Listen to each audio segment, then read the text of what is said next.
এখনের যে বিজেপি, বর্তমান বিজেপি আওয়ামী লীগ পন্থী বিজেপি, আওয়ামী লীগের দোসর, আওয়ামী লীগরা বানিয়েছে এদেরকে। বিজেপি না, এদেরকে বানানো হয়েছে।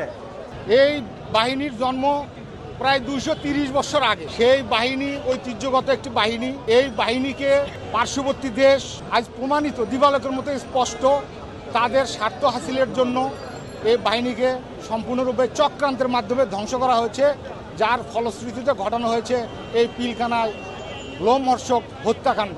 তবে এই বাহিনী বাংলাদেশের স্বাধীনতা যুদ্ধে যে অবদান রেখেছে বাংলাদেশের কোনো বাহিনী নাই তার সমতুল্য।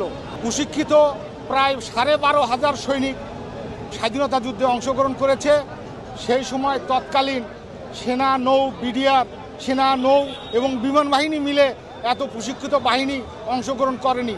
আপনারা ইতিহাস ঘাটলে দেখতে পারবেন যে স্বাধীনতা যুদ্ধে সবচেয়ে খেতাবপ্রাপ্ত বাহিনী এই বাংলাদেশ রাইফেলস, এবং 7 জন বীরশ্রেষ্ঠের মধ্যে এই বাহিনীতে 2 জন বীরশ্রেষ্ঠ আছে। বিডিআরের ভূমিকা ছিল দেশের সীমান্ত রক্ষা এবং বাংলাদেশের আভ্যন্তরীণ গোলযোগের সময় এবং প্রাকৃতিক দুর্যোগের সময় বাংলাদেশ সেনাবাহিনীর সাথে কাঁধে কাঁধ মিলিয়ে বাংলাদেশের স্বাধীনতা সার্বভৌমত্বকে রক্ষার যুদ্ধে অংশগ্রহণ করাই ছিল বিডিআরের দায়িত্ব। এখন পারছে না, যার প্রমাণ সীমান্তে অহরহ মানুষকে পাখির মতো গুলি করা হচ্ছে। তো আমাদের দাবি নিয়ে আমাদের সমন্বয়করা প্রধান উপদেষ্টার বাসভবনে গেছে। চক্রান্তের মাধ্যমে বাংলাদেশের স্বাধীনতা সার্বভৌমত্বকে ধ্বংস করা হয়েছে। বাংলাদেশ সেনাবাহিনীকে তাদের করায়ত্ত করা হয়েছে। যারা জেলখানে বন্দী আছে তারা এখন হয়তো জানতে পারছে আমাকে এই দোষে দোষী করা হয়েছে, কিন্তু হত্যাকাণ্ড সম্পর্কে সে হয়তো কিছুই জানে না। এমন শত শত বিডিআর এখনও জেলখানায় বন্দী আছে। এখনের যে বিজেপি, বর্তমান বিজেপি আওয়ামী লীগ পন্থী বিজেপি, আওয়ামী লীগের দোসর, আওয়ামী লীগরা বানিয়েছে এদেরকে। বিজেপি না, এদেরকে বানানো হয়েছে। এদেরকে কোনো আগের যে বিডিআর ছিল, এদের যে ট্রেনিং ছিল, এদের যে যা কিছু ছিল, বর্তমান সময় তো তা হয়নি। 1-2 নিয়ে বানিয়ে নিছে, ট্রেনিং ছাড়া নিয়ে বানিয়ে নিছে। আমি একজন বিডিআরের পরিবার সম্পর্কে আমি একটু কিছু কথা বলতে চাচ্ছি। উনার বিডিআরের যে করুণ কাহিনীটা, উনার যা কি হয়েছে সেই বিষয়ে আমি একটু বলি। আমার মামা হয় উনি, বিডিআর আরাফাত। ওনার বাবাটা কাঁদতে ওনার বাবা মারা যায়, ওনার মাটাও কাঁদতে মৃত্যুসজ্জায়, বুঝছেন তো। ওনার বউটা যখন বিয়ে করে 1 সপ্তাহ পরে চলে আসছিল, ওনার বউটা 10 বছর অপেক্ষা করার পরে ওনার বউটাও চলে যায়। এই বিডিআররা বেঁচে থেকে আর কি করবে? মরার সমতুল্য হয়ে আছে বিডিআররা। এখন মরা ছাড়া আর উপায় নাই।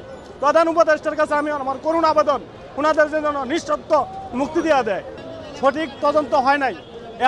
এখন প্রধান সমন্বয়ক যারা আছে তারা সম্মিলিতভাবে যদি সঠিক বিচার করে তাহলে অবশ্যই বিচার হবে। 57 জন না কতজনদের হত্যা হয়েছে, ওনাদের বিচার হোক, আমরাও চাই এটা। আর নিরপরাধ বিডিআরদের যেন মুক্তি দেওয়া হয়, সেটা আমার গৌরব উজ্জ্বল বাহিনী। এই বাহিনীকে বিডিআর বিদ্রোহের নামে ধ্বংস করা হয়েছে। এই ধ্বংসকৃত বিডিআরকে আবার বিডিআর নামে এবং এই পোশাকেই পুনরুজ্জীবিত করতে হবে, এই দাবিতে আমরা মাঠে আসছি। তো আমাদের দাবি নিয়ে আমাদের সমন্বয়করা প্রধান উপদেষ্টার বাসভবনে গেছে, সেখান থেকে সিদ্ধান্ত আসবে। তারপরে আমরা কী করব সেটা আমরা জানাবো পরে। আমি সিপাহী মেডিকেল অ্যাসিস্ট্যান্ট ASM সালেক। সেই সময় 2009 25-26 ফেব্রুয়ারি পিলখানায় দরবার হলেও উপস্থিত ছিলাম। কি হয়েছে? চক্রান্তের মাধ্যমে বাংলাদেশের স্বাধীনতা সার্বভৌমত্বকে ধ্বংস করা হয়েছে, যার ফলশ্রুতিতে হাজার হাজার বিডিআরকে আজকে তাদের অধিকার হারা হতে হয়েছে। তাদেরকে নানাভাবে নির্যাতিত, নিগৃহীত, নিষ্পেষিত হতে হয়েছে। একটা বাহিনীকে ধ্বংস করা হয়েছে এবং বাংলাদেশ সেনাবাহিনীকে তাদের করায়ত্ত করা হয়েছে এই হত্যাযজ্ঞের মাধ্যমে। যে তদন্ত হয়েছে সেটাও তো প্রকাশিত হয় না, সেটাও আজ পর্যন্ত জাতি জানে না যে কি তদন্ত, ওখানে কে জড়িত, কি জড়িত কেউ জানে না। এমনকি যারা জেলখানে বন্দী আছে তারা এখন হয়তো জানতে পারছে আমাকে এই দোষে দোষী করা হয়েছে, কিন্তু হত্যাকাণ্ড সম্পর্কে সে হয়তো কিছুই জানে না।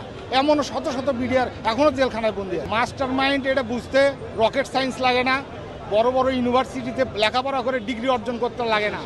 এই হত্যাকাণ্ডের মাধ্যমে পৃথিবীর বুকে লাভবান হয়েছে যারা, এই হত্যাকাণ্ডের মাধ্যমে যারা লাভবান হয়েছে তারাই দায়ী। এখন জাতি এই তদন্ত কমিশনের মাধ্যমে আগামীতে ইনশাল্লাহ বুঝতে পারবে এই হত্যাকাণ্ডের সঙ্গে কারা জড়িত, কারা এই মাস্টার মাইন্ড। ইতিহাস বলতে গেলে আসলে অনেক বলা লাগে।